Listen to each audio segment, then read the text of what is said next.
Good afternoon, everybody. Welcome to the Israel Brief with me, Rolene Marks, brought to you as always in partnership with these guys, Lay of the Land. And as always, the Israel Brief gathers here with our community of Israel briefers from around the world every Monday to Thursday to take a look at those big stories making the headlines here in Israel. Now, today's Israel Brief is going to be something different because of the ceasefire agreement. So it's going to be more of a conversation with you guys, sharing thoughts and analysis, but also sharing the facts on the ground currently. I know that we are all feeling a range of emotions.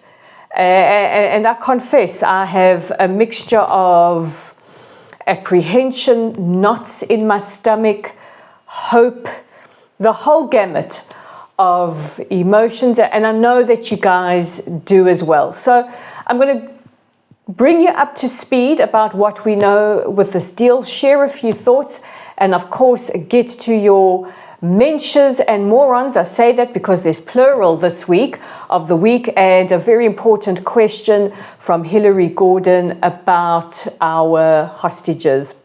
So let's take a look at events as they unfolded last night. It is day 468, and I know that people have a lot of opinions, and rightly so, about this deal. So let's take it from the top. Last night, finally, after delays, the Qatari Prime Minister announced that a ceasefire and exchange for the hostages has been agreed to. Now, the latest that we have at the moment, our negotiating team, which also comprises the head of the Mossad, is still in Doha, is still in Qatar. They are still ironing out a few details. The Prime Minister of Israel has not announced anything yet. We did have some last-minute delays because Hamas have walked back and made some last-minute demands. All these details are still being ironed out. So as soon as all these details are ironed out, our cabinet will convene for a vote on the agreement, and the Prime Minister will make an announcement. As you can imagine, there are many different opinions here in Israel. There are many people who are anti the agreement, and there are many people who, of course, are for the agreement. Now, what is interesting is that President-elect Trump announced the agreement on his social media. He called the agreement epic and said that this is a result of pressure on Hamas, something echoed by President Biden, that because of the military pressure on Hamas that we were able to do this. And also the leaders alluded to the fact that Hezbollah has basically been decimated, the Assad regime has fallen, and we see a very different picture in the Middle East than we have 15 months ago, and certainly through the last year or so. There have been a lot of changes. And the Hostages Forum, as you can absolutely well imagine, they greeted the news with elation. We have heard from the parents of the late Hirsch Pauline Goldberg, John and Rachel, who have welcomed this deal and said, although it's bittersweet and they can't bring Hirsch home, we at least can start to bring the hostages home. And of course, the civilians in Gaza can start their process to recover. Now, the hostage families are not speaking to the media. The next couple of days are going to be very painful and very difficult for them. Yesterday, the Bibas family alluded to the rumors, which I have addressed this week, that their family members would be amongst the first released. And just to reiterate, we don't know who will be released on Sunday.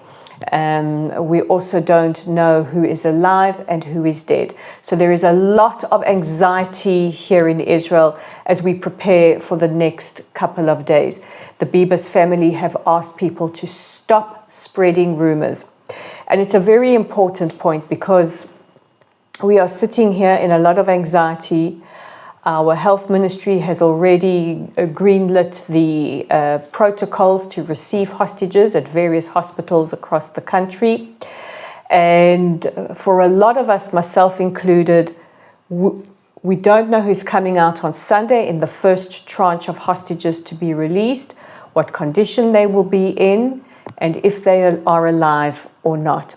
What we do know, according to a US official, is that 2 Americans are amongst the first 33, Sagi Dekelchen and Keith Siegel. Many of you will be familiar with his extraordinary wife, Aviva, who was also taken hostage on the 7th of October, and her remarkable efforts to, as she would say, to scream to free the hostages and her beloved husband, Keith. So let's take a look at what we know so far. Okay, so in the first phase of this deal, which is 3 phases, and it's important to remember that, a total of 33 hostages will be released over a period of 6 weeks, with at least 3 coming home per week. Hamas is required to inform Israel about the status of these hostages within the first 7 days. Phases 2 and 3, which are intended to bring all the hostages home and end the war, these details are still to be worked through. Now, there's a lot of speculation about what will happen in Gaza during phase 1. Now, an Israeli official has reiterated, we are not leaving the strategic Philadelphia corridor. Our troops will be deployed across a buffer zone, and there, of course, will be lookout centers to ensure the safety. Our troops are expected to move away from densely populated civilian areas. More than that, we don't know. We do know that there will be a buffer zone. We also know that in phase 2 and 3, the negotiations for the release of other hostages, including soldiers, including the deceased, that will be undertaken, as well as what Gaza will look like on the day after. Now, of course, Hamas have claimed victory, which is very bizarre because the Palestinians must be the only people in the world who have claimed both victimhood of genocide and victory at the same time. It's unbelievable. And what we've seen from footage coming in, filmed naturally on cell phones, which miraculously are working, is very healthy looking people. What is interesting is the amount of Palestinians online who've picked out that Hamas have come out from behind their human shields, their civilians, to put on their uniforms. And this is something that has been picked out by Palestinian moderates online. So it's going to be very interesting to see where the lay of the land as far as Palestinians in Gaza are concerned. Yesterday, President Herzog met with the president of the International Red Cross, who have been basically a glorified taxi service throughout these last 15 months. For the hostages that will be transported by the Red Cross, it will be the first time they have seen the Red Cross in 15 months, which is an absolute, utter disgrace. And the president reiterated that this is a very, very sensitive operation and appealed to the Red Cross president to ensure that our hostages are treated with the utmost sensitivity. The president also addressed Israelis last night, saying, I know that this is painful. I know that this is painful for you at the moment, but there is no bigger mitzvah. There is no bigger commandment than the redemption of the hostages, and we need to bring our people home. I think everyone, all of you who have prayed with us for the last 15 months, can understand that right now this is not about politics. This is about people, and we need to get our hostages home. We've spoken at length here about the situation that they are facing inside the Gaza Strip. Now, President Biden released a statement. He spoke about the immense pressure that has been put on Hamas, and that it was American, Qatari, Egyptian diplomatic efforts that pressured the terrorist organization to agree to the ceasefire. Now, I just want to make something clear. Now, these are my thoughts, and you might not necessarily, teeth back in, you might not necessarily agree, and that's absolutely fine. A lot of people are looking at this and saying, the Americans have sold out the Israelis, they've forced us to accept a deal that is no good. And yes, it certainly doesn't look good on the face of it. It looks like we are exchanging a disproportionate amount of Palestinian prisoners, many of them terrorists with blood on their hands and criminals, in exchange for our hostages, which, as we know, are babies and the elderly and men and women abducted from their homes and from a music festival. My thoughts on this is, first of all, we will be monitoring these prisoners. I don't think that Israel will agree to anything without an understanding from our intelligence of exactly who is being released. This is my assessment. I also think that we have to remember that none of us have been in that negotiating room. There is what we hear that is public facing, and there is what happens behind closed doors. And I believe that there is more to this than we can take at face value. I think that no matter where you stand on Prime Minister Netanyahu and his government, and where you stand on the incoming Trump administration, these are shrewd negotiators, and they know who they're dealing with. And I think what we might be seeing here is maybe some short-term pain for some long-term gain. This is my analysis, this is my assessment. So I think we need to keep that in mind. And I think that as we move through each day, we need to apply that critical thinking and maybe look at the bigger picture. We are dealing with a very, very different Middle East. If you look at where we are today compared to 15 months ago, Hamas has basically been decimated. Yes, they can launch little insurgency attacks, but we've taken out their top command and the vast majority of their army. And yes, they are recruiting new ones, but they are not yet experienced enough to deal with the IDF. And we will continue, make no doubt about it, we will continue to ensure that Hamas never pose the threat that they have posed before ever again. I don't think that Israel will allow anything but that. We also have to remember that this is a ceasefire. And we know the Trump administration's perspective on Hamas. And it is my belief that if Hamas break the ceasefire, which I believe they inevitably will, we will have the full backing of the Trump administration that is incoming to do what we need to do. But first we need to get our people back. If we look to Lebanon, we have completely defanged Hezbollah.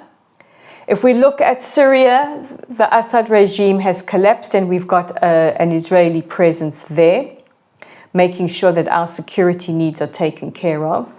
And this has dealt a significant blow to Iran. And now, at the head of all of this sits Iran.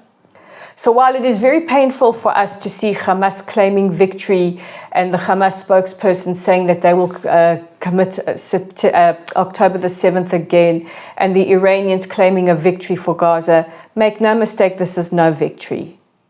Look at Gaza. It is decimated. It is decimated as a result of the way that Hamas have used their civilians as a strategy to launch attacks and our right to defend ourselves within the realms of the laws of armed conflict. So this is where I believe where we stand. I think in the weeks ahead it's going to be emotional, it's going to be difficult, but I think let's not lose perspective and let's remember that right now, at this very moment, there are 98 families desperately wanting their loved ones home. The ones that are still alive, that we can start the road to recovery, and the ones that are deceased, that we can lay them to rest and have a place where people can mourn them. So that is my perspective, and of course you're welcome to completely disagree with me in the comments section below. So now let's get on to our questions. Now I did have a comment from somebody who says we should give Sinwar's body back in exchange for all the hostages. We're not going to give Sinwar's body back. That is off the table according to the Israeli authorities. Our question from Hillary Gordon. Hillary wants to know, will we be able to see the hostages come home? Hillary, I think that's a phenomenal question.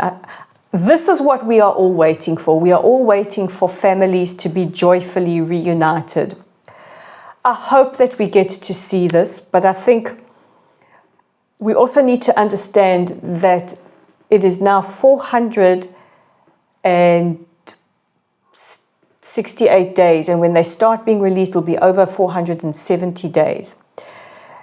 And I think every effort will be made to respect the conditions that the hostages are in. And I think that everyone will take their cue from that, from the conditions that they are in, if they are alive, if they are in a position to be filmed and photographed. Some might not be. And if it's too painful, we might be spared seeing what inevitably will come back. We don't know who's alive or dead. And I know everybody is looking to see what will happen with those two Bebas babies. And I can tell you now, and this is my opinion, if we do not get two boys back alive, there will be an unprecedented rage. I don't think just in Israel, but throughout the world. That is my opinion. A lot of today's brief is me sharing my opinions on certain points. So I think we're going to have to wait and see, Hillary. But like you, I'm hoping for those joyful reunions. I'm hoping for those joyful reunions. And I think over the next couple of days, let's put all our energy into supporting those families who are going to go through agony, and to praying for the hostages, all of them. We want all of them home immediately. And now for our morons and our mentors of the week. So first of all, let's deal with the morons because there's quite a few of them. So I've got my first recommendation. It comes from Jerry Nathan, who has recommended Fergal Keane from the BBC, a report at the BBC, for being an utter moron, for the way that he has reported on Israel, his anti-Israel stance, and for the way that he has forgotten Israeli victims. And I'm there with you, Jerry. He's a complete noob. The second moron of the week, or this has actually been recommended as the moron of the millennium by Steve Marks, is Fatima Musa Mohammed. She's from the City University, New York, who blamed climate change and the war on Gaza. She blamed the war on Gaza for climate change, which resulted in the LA fires. Yeah, you can't make that up. And my pick for morons of the week are in line with Steve's idea, and that is every utter plonker who is celebrating the fires in Los Angeles and who are blaming it on Israel, because who else are you going to blame it on? And who are saying that it is because of the US funding Israel. Let me just make this very clear. I think the US budget is big enough to give military aid to their most important ally in the Middle East, which is a fraction actually of what they give to Ukraine and to other countries, and should have enough budget to ensure that we are able to combat fires and natural disasters. Just putting it out there. I know for you anti-Israelists, it's a lot of mental gymnastics, but you're going to have to live with me on that one. And now let's look at the mensches of the week. And this comes from Michelle Redhouse, who has nominated her friend, Gail Hershevich. She says, for her services to help the community for free, claim for damages for the LA fire. And I second that, Michelle. And I'm going to add to that the firefighters and first responders who are not just fighting the blazes in the most heroic way, but are also showing the most incredible empathy and understanding the trauma for people who are evacuated and have lost everything, and are making sure that wherever possible they can reunite them with their pets. I think nearly all of us are animal people, and we understand the trauma of losing a pet. And I want to single out Paris Hilton. Paris Hilton, who has raised an enormous amount of money. I know she's one of many. And making sure that she uses her social media for good and for reuniting a particularly gorgeous kitty with its owner. I'm going to add morons of the week, the Duke and Duchess of Sussex, for their photo opportunities while helping. If the two of you ever watch, here's a piece of advice. First of all, don't traipse around the ruins of somebody's home. And second of all, if you're going to help, you don't do it making sure that you are caught on camera. So that's just an addendum to moron of the week. And I want to add to the mentions of the week our firefighters and our IDF Homefront Command. A delegation has departed to Los Angeles where they will assist on the ground. So those are our mentions and morons, guys. A longer, very different Israel brief. I know we're all feeling it. I'm hugging you all. And just a reminder this weekend to check out our website at www.layoftheland.online, our Meta/Facebook/ whatever you want to call it site at Lottel site. We're on YouTube right here at the Israel Brief. We're on Instagram at Rolene_Marks. We're on LinkedIn at Rolene Marks. And guys, God bless you all. Thank you for your patience for today. Please keep our hostages and their families in your thoughts and prayers this weekend. And take care of yourselves and each other. Shabbat Shalom. Bye for now.